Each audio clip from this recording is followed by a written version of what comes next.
Good morning বন্ধুরা, সবাইকে সুপ্রভাত। সবাইকে সাফল্যের দিশা ইউটিউব চ্যানেলে স্বাগতম। আজকে 23শে জুলাইয়ের কারেন্ট অ্যাফেয়ার্স নিয়ে আলোচনা করব।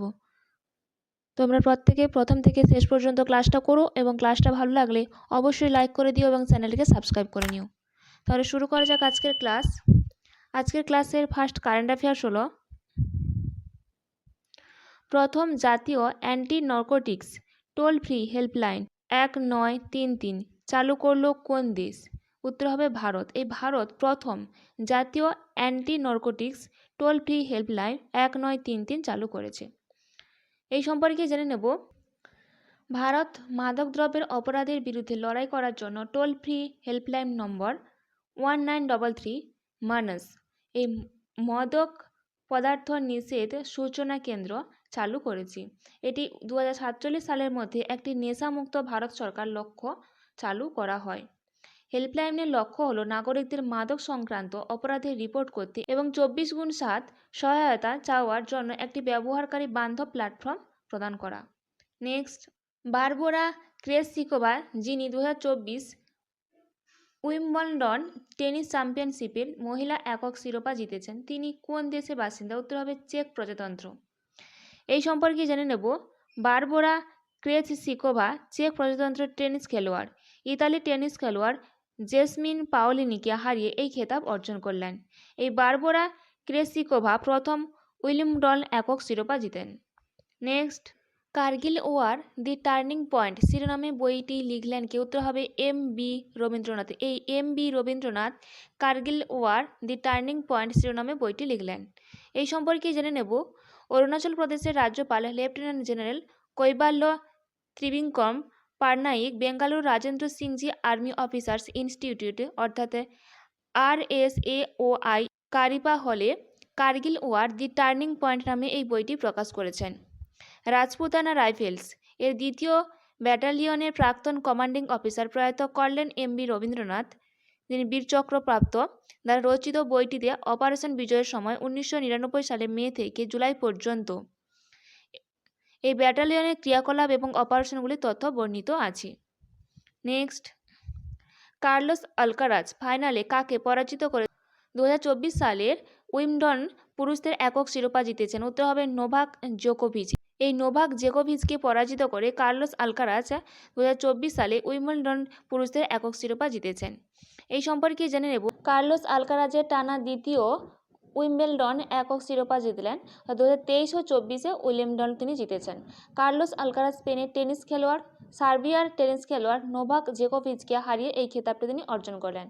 কার্লোস আলকারাজ সর্বকনিষ্ঠ পুরুষ খেলোয়াড় হিসেবে তিনি 3টি ভিন্ন সারফেস গ্র্যান্ড স্ল্যাম জিতেছেন।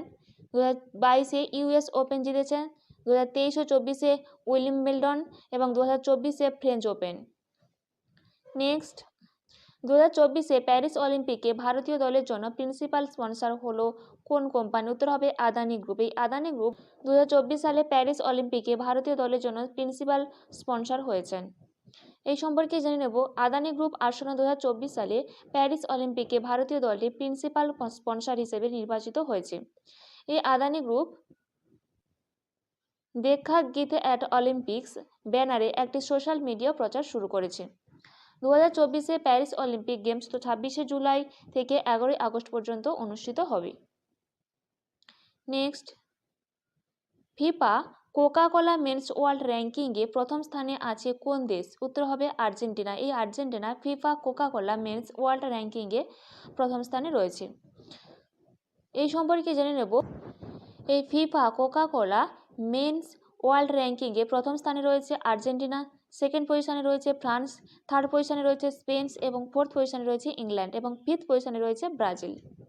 নেক্সট, সম্প্রতি আর্মি হাসপাতালের কমান্ড্যান্ট হিসেবে কাকে নিযুক্ত করা হয়েছে? উত্তর হবে শঙ্কর নারায়ণকে। শঙ্কর নারায়ণকে সম্প্রতি আর্মি হাসপাতালের কমান্ড্যান্ট হিসেবে নিযুক্ত করা হয়েছে। এই সম্পর্কে জেনে নেব। লেফটেন্যান্ট জেনারেল শঙ্কর নারায়ণ সম্প্রতি আর্মি হাসপাতালের কমান্ড্যান্ট হিসেবে দায়িত্ব গ্রহণ করেছেন এবং সশস্ত্র বাহিনী মেডিকেল সার্ভিসের সর্বোচ্চ হাসপাতাল এটি আর্মি হসপিটাল, যেটা R&R নামে পরিচিত। নেক্সট, ভারতীয় বংশোদ্ভূত ডাক্তার গিওরি ম্যাথাউ এর নামে একটি রাস্তার নাম রাখলো কোন দেশ? উত্তর হবে সংযুক্ত আরব আমিরাত। এই সংযুক্ত আরব আমিরাত ভারতীয় বংশোদ্ভূত ডাক্তার গিওরিও ম্যাথিউ নামে একটি রাস্তার নাম রেখেছে? এই সম্পর্কে জেনে নেব। পৌরসভা ও পরিবহন বিভাগ আবুধাবিতে একটি রাস্তার নামকরণ করেছে ডক্টর জর্জ ম্যাথিউ এর ওনারিং ইউএই অর্থাৎ সংযুক্ত আরব আমিরাতে ভিশনারি কমেমোরেটিভ স্ট্রিট প্রকল্পের অংশ হিসেবে তার অবদানকে স্বীকৃতি দেওয়ার জন্য এটি করা হয়েছে। প্রায় 60 বছরে আমিরাতের স্বাস্থ্যসেবা খাতে তার অসাধারণ অবদানের স্বীকৃতিস্বরূপ ভারতীয় বংশোদ্ভূত সংযুক্ত আরব আমিরাত নাগরিক ডক্টর জর্জ ম্যাথিউ এর সম্মানে আবুধাবির একটি রাস্তার নামকরণ করা হয়েছে। তিনি প্রথম ডাক্তার যিনি আল আইনের একটি সরকারি হাসপাতালেও কাজ করেন। নেক্সট, বিশ্বের প্রাচীনতম গুহাচিত্র আবিষ্কৃত হলো কোন দেশে? উত্তর হবে ইন্দোনেশিয়াতে। ইন্দোনেশিয়াতে বিশ্বের প্রাচীনতম গুহাচিত্র আবিষ্কৃত হয়েছে। এই সম্পর্কে জেনে নেব। ইন্দোনেশিয়ার সুলাওয়েসি দ্বীপে খোঁজ পাওয়া গিয়েছে যে ফিগারেটিভ আর্ট বা আলংকারিক গুহাচিত্রের প্রাচীনতম নিদর্শন। অস্ট্রেলিয়া এবং ইন্দোনেশিয়ার বিজ্ঞানীরা উদ্ঘাটন করা প্রাচীনতম এই চিত্রকলা শুধু মানব সভ্যতার শিল্পের বিকাশের দিক থেকে গুরুত্বপূর্ণ নয়, মানুষের চিন্তার বিকাশ ও তার বিবর্তনের বিষয়ে নতুন এক দিশার সন্ধানও দিয়েছে। নেক্সট, উত্তরপ্রদেশের পর্বতারোহী নীতি সিং 19 ঘন্টার কোন দেশের সর্বোচ্চ শৃঙ্গ মাউন্ট কিনাবালু জয় করেছে? উত্তর হবে মালয়েশিয়া। এই মালয়েশিয়ার সর্বোচ্চ শৃঙ্গ কিনাবালু তিনি 19 ঘন্টায় উত্তরপ্রদেশের পর্বতারোহী নীতি সিং তিনি জয় করেছেন। এই সম্পর্কে জেনে নেব। উত্তরপ্রদেশের বাসিন্দা নীতি সিং 19 ঘন্টায় মালয়েশিয়ার মাউন্ট কিনাবালু জয় করেন এবং এই মাউন্ট কিনাবালু হলো দক্ষিণ পূর্ব এশিয়ার সর্বোচ্চ শৃঙ্গ। এই ছিল আজকের দিনে গুরুত্বপূর্ণ কারেন্ট অ্যাফেয়ার্স। এইরকম গুরুত্বপূর্ণ কারেন্ট অ্যাফেয়ার্স পেতে অবশ্যই সাফল্য দিশা ইউটিউব চ্যানেলটিকে সাবস্ক্রাইব করে নিও। আজকের ক্লাসটা এই পর্যন্ত।